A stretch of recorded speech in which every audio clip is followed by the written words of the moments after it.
Hello বন্ধুরা, অনেক দিন পর আবার একটা শর্ট ভিডিও নিয়ে চলে আসলাম। এই দেখো, এটা হলো ব্লাউজ, এটা উল্টো সাইড। তো তোমাদের সোজা সাইড করে দেখাচ্ছি। আর ব্লাউজটা না মানে একদম এগুলো কাপড়টা একদম থাকে না, সবচেয়ে কঠিন, মানে যেদিকে টানবো ওইদিকেই লম্বা হয়ে যায়। শেপ আনতে হবে অনেক কষ্ট করে।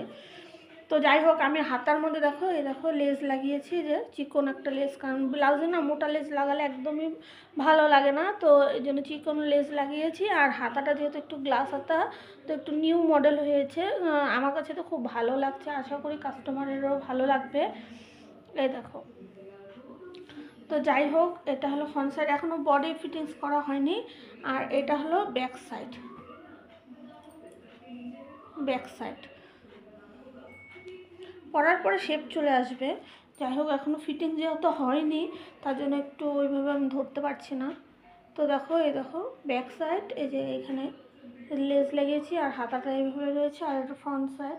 তো ফ্রন্ট সাইডে কোনো রকম অন্যরকম কাজ নেই, বোম্বে কাজ যেমন সিম্পল হয় ওরকমই আছে। তো কেমন হলো অবশ্যই কমেন্টে জানাবে, কিন্তু কালারটা কিন্তু খুব সুন্দর।